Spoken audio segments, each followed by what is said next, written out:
चलिए, पहला चैप्टर है, टॉपिक इसमें है फ्रेंच रिवॉल्यूशन, उसको हम लोग पढ़ेंगे। ठीक है, तो देखिए फ्रेंच रिवॉल्यूशन में क्या हुआ, क्या बता रहा है। On the morning of 14 July 1789, the city of Paris was in a state of alarm. The king had commanded troops to move into the city. Rumors spread that would soon order the army to open fire upon the citizen. मतलब क्या हुआ कि 14 जुलाई 1789 को पूरा public कैसे प्रदर्शन करने लगता है, तो उस तरह का चीज होने लगा। तो राजा ने वहां, पहले राजा का शासन था, तो वहां आर्मी को कहा कि पब्लिक पे फायरिंग करो। ज्वाइन करने दो उसको 1 मिनट।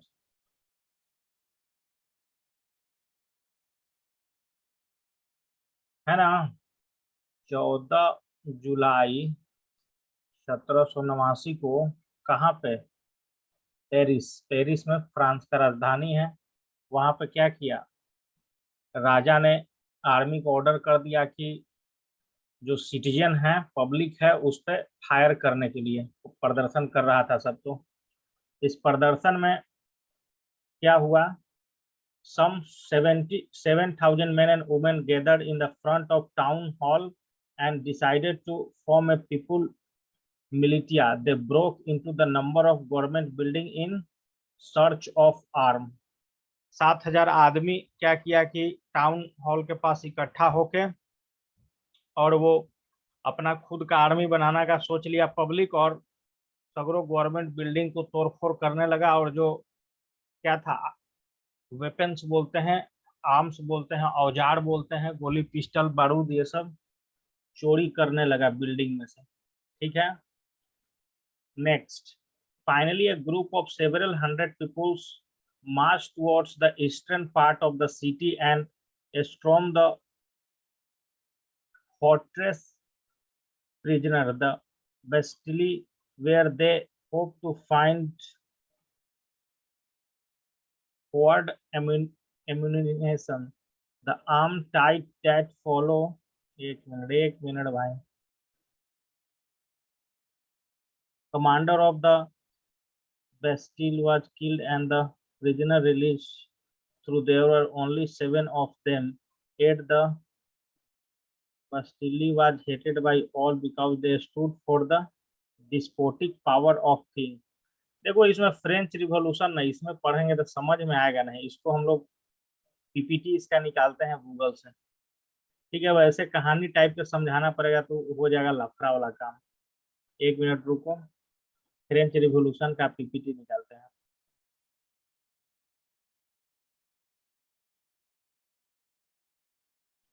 French revolution PPT.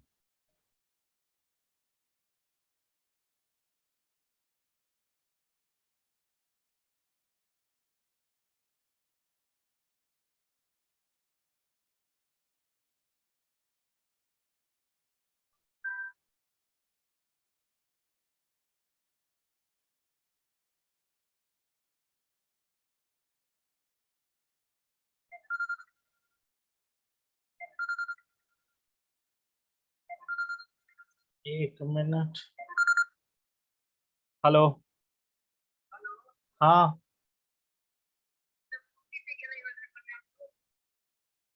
देखिए,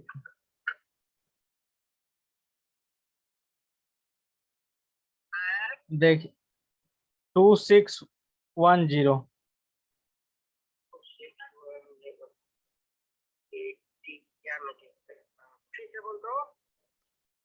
2610।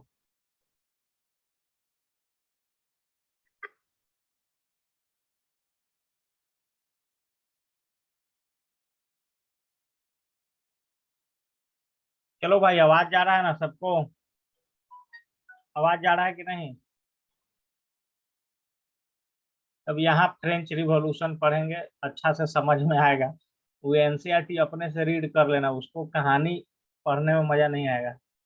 चलिए, ये फ्रांस का झंडा था। ओल्ड रिजीम, ओल्ड रिजीम में क्या था,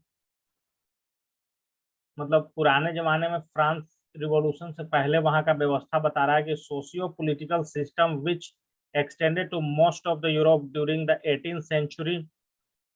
Country were ruled by absolutism. The monarch had absolute control over the government. मतलब इसका मतलब क्या बोल रहा है, एब्सोल्यूटिज्म मतलब एब्सोल्यूट पावर था। मोनार्क मतलब क्या होता है, किंग, मतलब एक आदमी का अगर शासन हो तो उसको मोनार्क बोलते हैं, ये याद रखना है। मोनार्क है absolute control over the government, मतलब सरकार कौन चला रहा था, किंग चला रहा था। Classes of people, privileged and unprivileged. Privileged मतलब क्या होता है, प्रिविलेज्ड मतलब जिसको पूरा सुख सुविधा मिला हुआ उसको प्रिविलेज्ड, और जो गरीब आदमी है वो अनप्रिविलेज्ड होता है। अनप्रिविलेज्ड पीपुल पे टैक्स एंड ट्रीट बैडली, मतलब क्या है, अनप्रिविलेज आदमी टैक्स भी पेड करता है हर एक चीज में, किसानी में नौकरी करता है उसमें, लेकिन उसको उस तरह का सुविधा नहीं दिया जाता है, ट्रीट किया जाता है बैडली। और प्रिविलेज पीपुल डिड नॉट पे टैक्स और ट्रीटेड वेल, उसको बढ़िया अच्छा खासा सुविधा दिया जाएगा हर एक चीज। तो ये हो गया प्रिविलेज और अनप्रिविलेज्ड। तो ये सब नोट्स तुम लोग कर सकते हो भाई, लेकिन नोट्स आएगा तब बताएंगे, अभी सब देखते चलो। ये यूरोप का नक्शा बता रहा है 1789 में कैसा था यूरोप, तो देख लीजिए। ये फ्रांस है आपका, किंगडम ऑफ फ्रांस। ये है Britain, kingdom of Britain. Spain है, समझ गए ना। पोलैंड है, रसिया है। तो ये सब देश बता रहा है। 1789 में इस तरह का उसका पॉलिटिकल मैप था। Next, in the France people were divided into 3 estate। First estate high ranking member of church, मतलब देखो पहले जमाने में क्या था ना कि आजकल क्या होता है कि जज रहता है सुप्रीम कोर्ट हाई कोर्ट में, वो डिसीजन करता है कि किसी आदमी को फांसी देना है कि नहीं, किसी को जेल में डालना है कि नहीं। लेकिन पहले जमाने में वो काम कौन करता था, चर्च का जो मेंबर रहता था, मतलब चर्च में ही डिसाइड होता था कि इसको फांसी दे कि नहीं, जेल में डाले कि नहीं। तो पहला कैटेगरी का जो पीपुल था उसमें चर्च के मेंबर और प्रिविलेज्ड क्लास, जिसको टैक्स नहीं देना होता था और वो बढ़िया सुख सुविधा मिलता था। सेकेंड क्लास पीपुल कौन था, नोबिलिटी और प्रिविलेज्ड क्लास। नोबिलिटी कहने का मतलब क्या हुआ कि जो राजे महाराजे के करीबी लोग हैं वो नोबेल लोड और प्रिविलेज क्लास। थर्ड ये state, everyone else from peasant in the countryside to wealthy merchants in the city, unprivileged class। Third में क्या था, किसान को फ्रॉम पीजेंट इन द, मतलब किसान से लेके, पीजेंट्स मतलब किसान होता है, पीजेंट मतलब क्या होता है, फार्मर होता है, समझ गए। तो वो लोग और अनप्रिविलेज क्लास थर्ड कैटेगरी में। तो ये सब लिख भी सकते हो कि सोसाइटी 1700, देखो अब ये यहीं से कहानी समझ में आ जाता है कि इस तरह आंदोलन, फ्रेंच रिवॉल्यूशन, यहीं से तुम लोग लिख सकते हो कि फ्रेंच रिवॉल्यूशन क्या था। तो 14 जुलाई 1789 में क्या हुआ होगा कि मान लो कि ये अनप्रिविलेज लोग है, ये क्या कर रहा है, टैक्स पेड कर रहा है, इसी के टैक्स से ये जो सेकेंड क्लास और फर्स्ट क्लास आदमी है वो सुख सुविधा ले रहा है और इसको कुछ मिल नहीं रहा है। किसान है जो अन्न उपजा रहा है लेकिन खा ये सब रहा है। तो यही सबसे तंग आके आदमी वहां पे आंदोलन किया 14 जुलाई 1789 में, और किंग को वहां से उखाड़ के फेंक दिया, समझे ना। क्योंकि टैक्स अनप्रिविलेज क्लास पे कर रहा था, किसान थर्ड क्लास मेंबर था, लेकिन सुख सुविधा नोबिलिटी और high ranking members of church और प्रिविलेज क्लास के लोग ले रहे थे। तो मेन कारण यही है फ्रेंच रिवॉल्यूशन का। नेक्स्ट, ये सब दिया हुआ है आपको कि फर्स्ट क्लास में कौन कौन से मेंबर आते थे, है ना, सेकेंड में क्या क्या आते थे और थर्ड में क्या क्या आते थे। मतलब देखिए उसको सुविधा क्या क्या मिलता था फर्स्ट क्लास वाले को, कि टाइटल लगा सकता है। Censorship of press, control of education, मतलब क्या है कि फर्स्ट क्लास का जो पीपुल है, मतलब चर्च से जुड़ा हुआ या प्रिविलेज सेक्शन, वही स्कूल कॉलेज खोल सकता है, पढ़ा सकता है। थर्ड क्लास के मेंबर नहीं खोल सकते थे। ये सब कारण में लिख सकते हो तुम लोग कि ये सब फ्रेंच रिवॉल्यूशन का कारण रहा होगा। समझ गए ना। Catholic faith held honoured position of being a state religion, मतलब क्या था, जो चर्च था वहां का उसका पोजीशन बहुत, जैसे आजकल क्या है कि आजकल के डेट में सेकुलर माना जाता है, कोई धर्म के चीज के अनुसार नहीं चलेगा देश। लेकिन पुराने जमाने में क्या था कि जो यूरोपीय कंट्री था, फ्रांस और ब्रिटेन, ये सब, वहां पे चर्च जो बात कहा वही बात आदमी मानता था। जो फर्स्ट क्लास से जो लोग बिलोंग करते थे वो टैक्स भी नहीं पेड करते थे, subject to church law rather than civil law. और उनका क्या था, कोई क्राइम व्राइम फर्स्ट क्लास का आदमी कर दिया तो उसको सिविल लॉ, जो आम आदमी को ट्रीट करने का लॉ है, उसके अनुसार नहीं ट्रीट किया जाएगा, उनको चर्च के लॉ के अनुसार ट्रीट किया जाएगा। इनको सपोर्ट कहाँ से मिला हुआ था फर्स्ट क्लास के आदमी को, मोनार्क से, राजा से, moral obligation rather than legal obligation to assist poor and needy. मतलब क्या था, ये लोग ऐसा फर्स्ट क्लास का जो आदमी था वो ऐसा मान के चलता था कि हमको भगवान से ऐसा अधिकार मिला हुआ है कि हम लोग को गरीबों पर राज करना है। ठीक है। सेकेंड क्लास में नोबेल हो गए, collected taxes in the form of fund dues, monopolize military state appointment on by 20% land. मतलब क्या था, 20% लैंड फर्स्ट क्लास के पास था, 20% लैंड सेकेंड क्लास के पास था। और देखिए इनका जनसंख्या कितना था, फर्स्ट क्लास के 1,30,000 जनसंख्या था, सेकेंड क्लास का 1,10,000। 1,10,000 जनसंख्या ही 20% जमीन का मालिक है। 1,30,000 ही 1,30,000 जमीन वाले ही 20% लैंड के मालिक है। लेकिन देखिए थर्ड क्लास में क्या है कि 25 लाख लोग के पास न जमीन है। देखो ये प्रिविलेज, उनके पास सुख सुविधा, ये सब जितना भी ये सब था, इनको कुछ भी नहीं मिला हुआ था थर्ड क्लास से जो बिलोंग करते थे। न इनको टैक्स वैक्स भी कोई छूट नहीं था इनको। समझ गए ना, इसको क्या था, पूरा टैक्स पैड करना था। समझ गए ना। एवरीवन एल्स, मतलब इसमें कौन कौन से लोग आते थे, तो जो लेबर मजदूर का काम करते हैं, आर्टिस्ट हैं, पीजेंट मतलब किसान हैं, मर्चेंट हैं, जो दुकान में सामान उमान बेचते हैं, वो लोग ये थर्ड कैटेगरी में आते थे। तो ये सब याद रख सकते हो कि फर्स्ट कैटेगरी में हाई रैंकिंग वाले लोग आते थे, सेकेंड क्लास में नोबेल्स आते थे, और थर्ड क्लास में पीजेंट, आर्टिस्ट, मर्चेंट्स, ये लोग आते थे। इनको थर्ड क्लास वाले को कोई सुख सुविधा मौजूद नहीं था। तो ये सब लिख सकते हो भाई, बहुत इंपॉर्टेंट चीज है। What does the contemporary political cartoon say about the condition in the France under the old regime.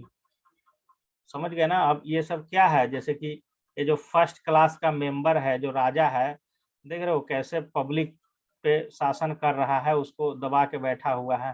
तो ये कार्टून मतलब बता रहा है कि कितना अन्याय उस जमाने में हो रहा था वहाँ के रहने वाले लोगों पे, फर्स्ट क्लास और सेकेंड क्लास के लोगों के द्वारा थर्ड क्लास के लोगों पे।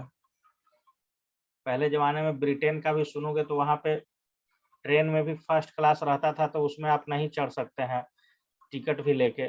थर्ड क्लास में आपका, आप बिलोंग करते हैं तो आप थर्ड क्लास में चढ़िएगा। अब तो ऐसा नहीं है, अब तो पैसा से टिकट लीजिए और जहां मन तहां सफर कीजिए।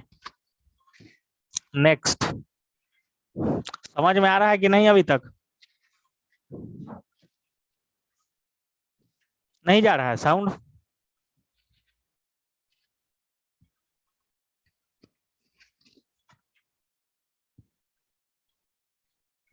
समझ में आ रहा है कि नहीं?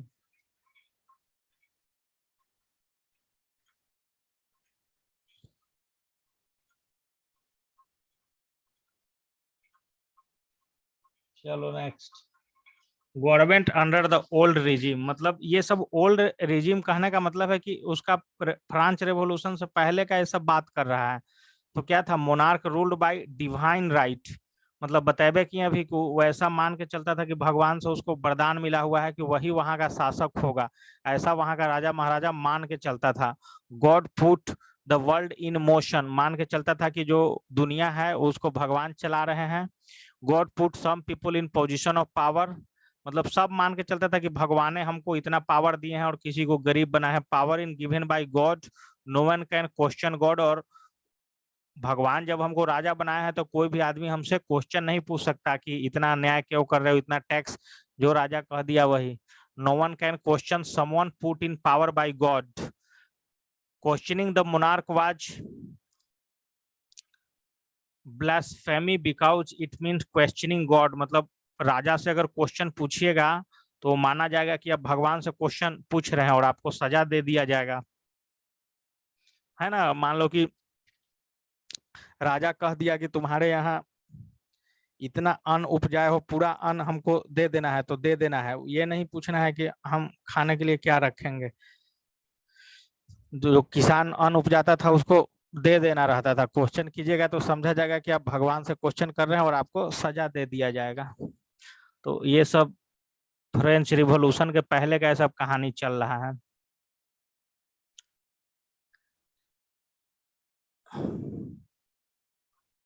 देखिए अब राजा क्या क्या करता था वहां फ्रांस फ्रांस में, राजा उस जमाने में क्या क्या करता था। तो वो क्या करता था कि आदमी का बहाली करता था टैक्स तसीलने के लिए, आर्मी को कंट्रोल करता था, कंट्रोल जस्टिस बाय अपॉइंट जजेज। मतलब एक्चुअल में तो वो 1789 के पहले अगर बोला जाए तो जज का काम कौन करता था? जज का काम जो चर्च में रहने वाला उस सब का जो पुजारी होता है वही करता था, और वही डिसाइड करता था कि किसको टैक्स में छूट देना है, किसको नहीं छूट देना है। राजा ही पूरा लॉ बनाता था, made decision regarding war and peace. मतलब राजा चाहेगा तो जिससे मनुष्य युद्ध लड़ेगा, नहीं चाहेगा तो नहीं लड़ेगा। पब्लिक का अगर मूड नहीं है कि युद्ध उस देश से नहीं हो, लेकिन वो पब्लिक पे डिपेंड नहीं करेगा, वो राजा पर डिपेंड करेगा कि हमको किसी से युद्ध करना है कि नहीं करना है।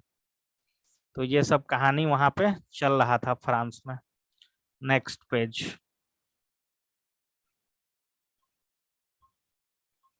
देखिए अब 1789 के पहले वहां बता रहा है कि इकोनॉमी की स्थिति क्या थी। France economy was based primarily on agriculture. समझिए वहां 1789 में कोई उद्योग धंधा नहीं था, सिर्फ खेती किया जाता था। Peasant farmers of France bore the burden of taxation. मतलब क्या था कि अगर जमीन पे आप कुछ रोपिएगा तो उस सारा जो लैंड है वो राजा को बिलोंग करेगा, किसी आदमी के पास अपना जमीन नहीं होता था वहां पे पहले जमाने में, समझ गए। आप जितना भी खेती वेती कर रहे हैं वो राजा के जमीन पे कर रहे हैं तो आपको बहुत टैक्स देना पड़ेगा। Poor harvest mean the peasant had trouble paying regular tax. और ऐसा नहीं है, मान लो कि कभी कभी सीजन में वो सूखा पड़ गया या कुछ हो गया, हार्वेस्ट नहीं हो पाया फसल या पुअर हार्वेस्ट हुआ, फिर भी आपको टैक्स उतना ही देना है जितना राजा बोलेगा। तो ये सब दिक्कत था, है ना। तो ये सब अन्याय हो रहा था वहां के पब्लिक पे। अब सोचो तुम लोग कि क्यों विरोध हुआ होगा 14 जुलाई 1789 ईस्वी को, उसका कारण क्या रहा होगा? तो यही सब कारण रहा होगा जितना ये सब हम बताते जा रहे हैं। देखिए अब फ्रांस क्या हो चुका था 1789 ईस्वी आते आते, वो एकदम बैंकक्रप्ट हो गया था। बैंकक्रप्ट मतलब पैसा वैसा बचा हुआ नहीं था। The king Louis 16 lavished money on himself and resident like Versailles. मतलब देखिए वो क्या करता था, राजा सब टैक्स वैक्स तहसील के और खूब अपना पैसा उड़ाता था और खूब बड़ा बड़ा महल बनाता था। Queen Maria Antoinette was seen as the wasteful spender. Government found its fund depleted as a result of war including the funding to the American revolution.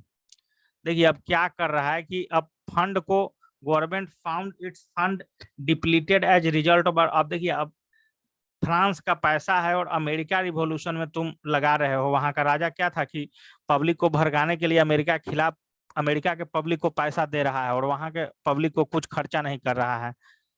इसी कारण फ्रांस क्या हो गया, बैंकक्रप्ट हो गया था 1789 आते आते। Deficit spending, government spending more money than the taxes in the form of tax revenue. Privileged class would not submit to being taxed. मतलब क्या था, डेफिसिट मतलब हम लोग बोलते हैं कि वो घाटा में चल रहा था उसका राजकोष, मतलब टैक्स वैक्स उतना आ नहीं रहा है, इतना सारा खर्चा है, पूरा महल बन रहा है एक से एक, पूरा अमेरिकन रिवॉल्यूशन में पैसा लगा रहा है, पब्लिक को दे रहा है अमेरिका के खिलाफ विद्रोह करने के लिए अपना देश का पैसा। तो ये सब कारण फ्रांस क्या हो गया था, 1789 होते होते वो बैंकक्रप्ट हो गया था। बैंकक्रप्ट मतलब एकदम भिखमंगा देश हो गया था, पैसा वैसा वहां था नहीं। ये सब कारण है, समझ गए ना। देखिए आज ये जो महल वो बनवाया था, palace of Versailles as seen from the garden, मतलब देखिए इतना महंगा महंगा महल उस जमाने में बनता था। राजा इस तरह के महलों में उस जमाने में रहा करता था। पब्लिक भूखे मर रहा, उसे कोई मतलब नहीं है। ये रानी हुआ, देखिए इस तरह का, ये रानी का चिल्ड्रेन के साथ पेंटिंग है, कोई बनाया है, इससे कोई मतलब नहीं है हम लोग को। देखिए अब philosophy of French revolution and उसका कारण क्या बोल रहा है। Scientist during the renunciation had discovered law of govern the natural world. देखिए अब क्या था ना कि अब फ्रांच रिवॉल्यूशन के पहले, 1789 के पहले तो बता ही रहे थे कि जो भी वो देश चलता था तो चर्च का आदमी जो कह दिया वही बात आदमी सही मान लेता था कि हमको तो भगवान यहाँ बना के भेजेंगे, हम जो बोल रहे हैं वही सही है। लेकिन 1789 होते होते काफी पढ़ाई लिखाई होने लगे, वर्ल्ड में काफी इंटेलेक्चुअल पर्सन आने लगे, जो क्या करने लगे, क्वेश्चन पूछने लगे कि ऐसा क्यों हो सकता है, मतलब आपको कौन अधिकार दे दिया है कि आप ही राजा रहेंगे, आप जो बोलेंगे वही सही है। तो ये सब साइंटिस्ट वाइंटिस्ट उस दौरान होने लगे और उन सब चीजों का क्या करने लगे, विरोध करने लगे, समझ गए ना। particularly in human institutions such as government, philosopher were secular in thinking, they use reason and logic rather than faith, religion and, मतलब क्या था उन लोगों को, जो भी वहां पे पढ़े लिखे लोग हैं वो सेकुलर कैटेगरी के होने, उनका मानना था कि जो राजा है गवर्नमेंट को रिलीजन से अलग होना चाहिए, समझ गए ना। यूज रीजन, और उसके वो रीजन और लॉजिक भी बताते थे कि क्यों होना चाहिए। Questioning the divine right of king, देखिए अब ये लोग क्या है, साइंटिस्ट और इंटेलेक्चुअल, मतलब पढ़े लिखे लोग क्या करे, क्वेश्चन पूछना शुरू कर दिए, मतलब राजा से कि आप ऐसा क्यों कर रहे हैं, गरीब से टैक्स ले रहे हैं, अमीर से टैक्स नहीं ले रहे हैं, ये सब क्वेश्चन पूछना शुरू कर दिया वहां के पढ़े लिखे जो लोग हुए उस जमाने में। और वही लोग वहां फ्रेंच रिवॉल्यूशन लेके आए होंगे जनता को भड़का भड़का के राजा के खिलाफ। चलिए ये लिखना है, long term cause of French revolution and short term. देखिए लॉन्ग टर्म काउज क्या था कि also known as underlining cause, cause which can stem back many years. मतलब क्या था, लॉन्ग टर्म काउज क्या है, जो मतलब 50 साल 60 साल से चल रहा है कि भाई इस तरह से टैक्स ले रहे हो, ये कर रहे हो, वो कर रहे हो। और एक होता है शॉर्ट टर्म कारण, क्या हुआ, जैसे है ना, किसी से आदमी को दुश्मनी रहता है तो चलो रहता है 2 साल 4 साल से दुश्मनी है, लेकिन कभी कभी क्या होता है कि वो सामने मिल गया तो कुछ कारण वैसा कुछ बका कि अचानक मारपीट शुरू हो गया, तो जो 5 साल से आप दुश्मनी निभा रहे हैं वो लॉन्ग टर्म काउज में जाएगा। और जब मारपीट का कारण क्या बन गया तुरंत अचानक, वो शॉर्ट टर्म काउज में जाएगा। वही फ्रेंच रिवॉल्यूशन का भी है ना। देखो यहाँ पे दिया हुआ है, a person fired from his job और her job, long term cause, the person is often late to work. एक आदमी को उसके नौकरी से हटा दिया जाता है तो उसका लॉन्ग टर्म काउज क्या था कि वो रोज लेट से काम पे आता था। और शॉर्ट टर्म काउज क्या था, the person fail to show up work and does not call employer, वो काम लेट से भी आ रहा था तो कुछ काम हम नहीं कर रहा था, वो उसका शॉर्ट टर्म काउज था। नेक्स्ट,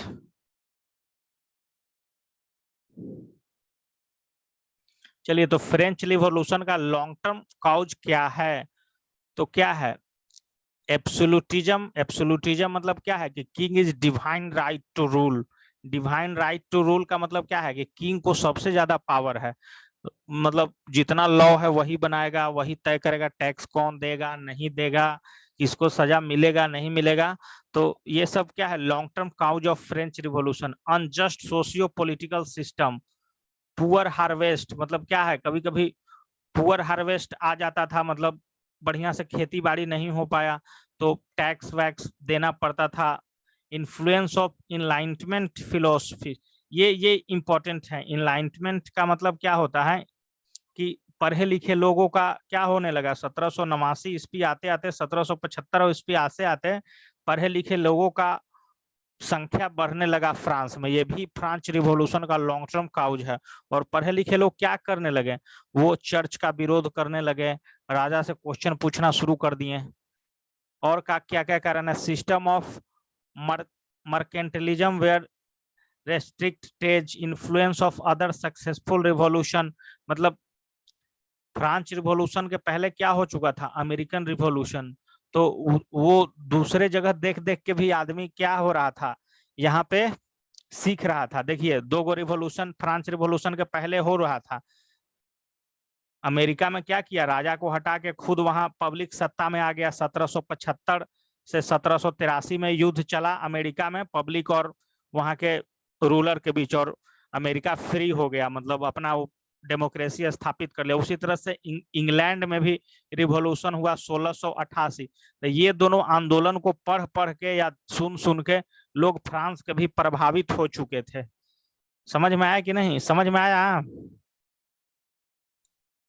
समझ में आ रहा है कि नहीं, समझ में आ रहा है ना। तो ये वाला सिर्फ लिख लो, long term cause of French revolution, ये आ सकता है क्वेश्चन।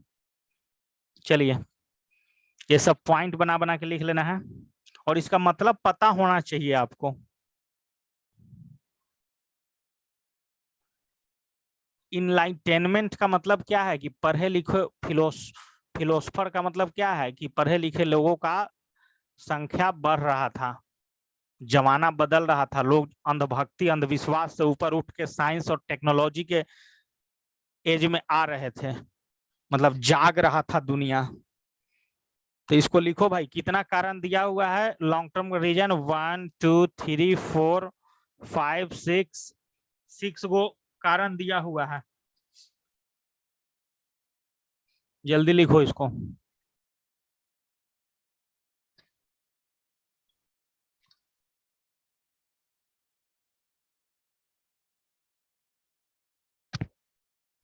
ये एकदम यूपीएससी लेवल का हो गया, फ्रेंच रिवॉल्यूशन। तो ठीक तो है, ऐसे ही पढ़ा जाएगा एकदम।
लिख लेना तो बता देना भाई, long term cause of French revolution. 3 4 दिन चलेगा ये चैप्टर, एकदम आराम से एकदम पढ़िए, एकदम यूपीएससी लेवल का, एकदम आईएएस वाईएएस, मतलब इतना जवाब तुम्हारा टीचरों नहीं जानता होगा।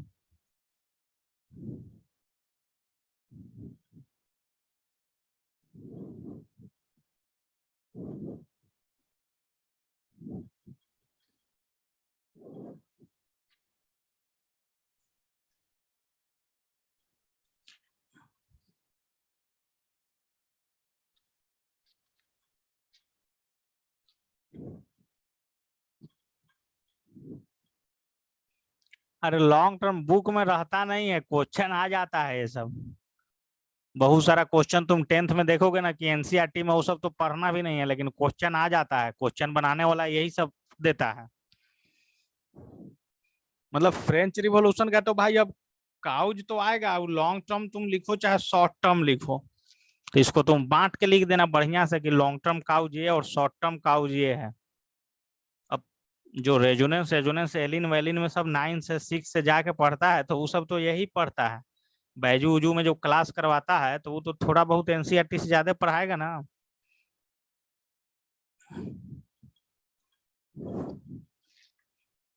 चलिए शॉर्ट टर्म काउज देखते हैं अब। शॉर्ट टर्म काउज क्या था कि फ्रांस एकदम बैंकक्रप्ट हो गया था। बैंकक्रप्ट करने का मतलब भिखमंगा हो गया था। क्यों हो गया था? क्योंकि वो आमदनी कम था और खर्चा ज्यादा कर रहा था। पहला काउज। फाइनेंशियल मिनिस्टर क्या कर रहा था? मैनेज ठीक से नहीं हो पा रहा था। समझ गया ना? Assembly of notables voted down taxation for the nobility in 1789। मतलब क्या था? Assembly of notables voted down मतलब टैक्स वैक्स कोई पे नहीं कर रहा था। सब लोग टैक्स का विरोध कर रहे थे, तो इस कारण भिखमंगा हो चुका था, बैंकक्रप्ट हो चुका था फ्रांस। और देखिए अब ग्रेट फियर, एक डर भी लोगों में बना हुआ था। क्या? सूखा उखा उस समय लगता है कि पड़ा है। Worst famine in memory, Hungary भूखमरी था उस समय। Attack on nobles occurred through out the country in 1789। 1789 आते आते पब्लिक सब क्या करने लगा? जो सेकेंड क्लास और फर्स्ट क्लास सिटीजन था ना, बताए थे ना, उसको मारने पीटने लगा। ये स्टेट जनरल, ये राजा का नाम था Louis 16, had no choice but call for the meeting for estate general to find a solution for bankruptcy. All three estate had not met since 1614. So motion a series of events which resulted in the abolition of the monarch and completely new socio-political system in the France. अब देखिए अब राजा क्या हुआ, ये कारण देखिए क्या हो गया। 1614 ईस्वी से जो सेकंड और फर्स्ट क्लास पीपुल था, जो नोबेल्स लोग थे, उनको टैक्स वैक्स तो देना नहीं था। लेकिन ये फ्रांस तो एकदम गरीब हो गया था, तो वो सोचा वहां का राजा लुइस 16 कि अब भाई सबसे लेना पड़ेगा पैसा वैसा। तो सब वहां के जितने राजा आदमी थे सबको बुलावा भेजा गया कि सब लोग मीटिंग में आइए जल्दी। तो वो सब क्या, 1614 से वो सब नहीं मीटिंग किया था, लेकिन सबको बुलावा भेजा। तो वो लोग को भी नहीं पसंद आया कि राजा हम लोग से भी अब टैक्स वैक्स तसलेगा। तो ये सब भी कॉज है फ्रेंच रिवॉल्यूशन का। समझ गए? तो लॉन्ग टर्म और शॉर्ट टर्म नहीं आएगा, लेकिन कॉज तो आ सकता है फ्रेंच रिवॉल्यूशन का भाई।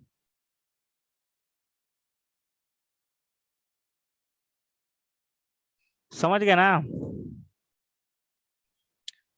Preparing of E state general winter of 1788 से 1789। Member of E state elected representative cashier traditional list of grievances written by the people, nothing out of ordinary, asked to only moderate change।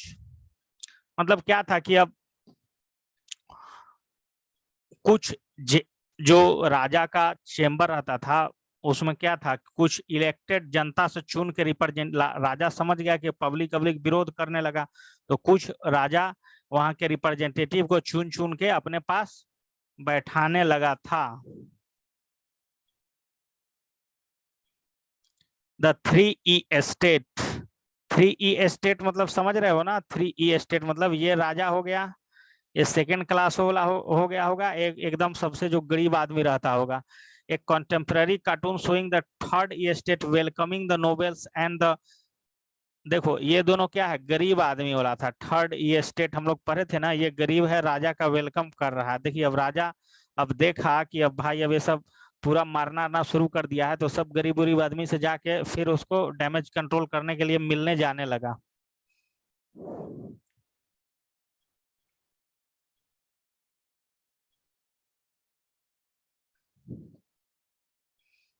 तो वहां का आदमी अब क्या मांग कर दिया, वहां का आदमी मांग कर दिया कि वोट दे के और राजा का चुनाव हो, voting by the population, deadlock result जल्दी आए। Voting was conducted by E state, each state had 1 vote, first and second state could operate as block to stop the third state from having its way।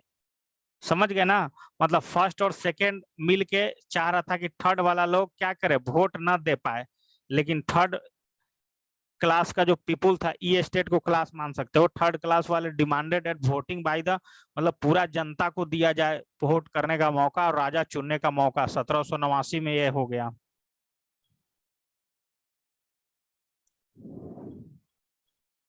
देखिए अब vote कितना किसके पास था, अगर देखो यहाँ पे फर्स्ट क्लास के पास कितना वोट था, 1,30,000 था। सेकेंड क्लास के पास 1,00,000, 1,10,000 वोट था। समझ गए ना। और थर्ड क्लास के पास कितना था भाई, 25 लाख वोट था। तब सोचिए, अब आदमी तो यहाँ पे गरीबे आदमी चुन के राजा बन जाएगा, तो यहाँ इसीलिए तैयार नहीं था ये फर्स्ट क्लास वाला 1,30,000 और सेकंड क्लास वाला 1,10,000 तैयार नहीं था कि थर्ड क्लास वाला 25 लाख को हम वोटिंग राइट दे दे। अगर वोटिंग राइट ये 25 लाख को मिल जाएगा तो कभी फर्स्ट क्लास और सेकंड क्लास से कोई वहां का प्राइम मिनिस्टर या प्रेसिडेंट बन सकता था, नहीं बन सकता था। इस कारण फर्स्ट और सेकंड क्लास वाला सोच रहा था कि वहां थर्ड क्लास में कौन कौन सा आदमी आता था, वहां वहां फार्मर आते थे, कारपेंटर आते थे, आर्किटेक्ट आते थे, मजदूर आते, जितना मजदूर उजदूर था ये सब आते थे थर्ड क्लास में। तो ये भी हो गया। Next,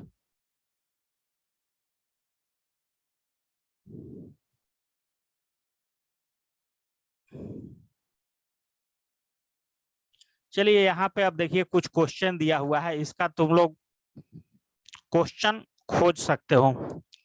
What was the old regime? What were the deficit spending? What were the immediate cause of French Revolution? Explain the debate over the occurred in the state general. What, ये दो को नहीं बनाना है, बाकी क्वेश्चन का तुम लोग ले लो भाई स्क्रीनशॉट और इस क्वेश्चन को कल लिख के लाना गूगल से।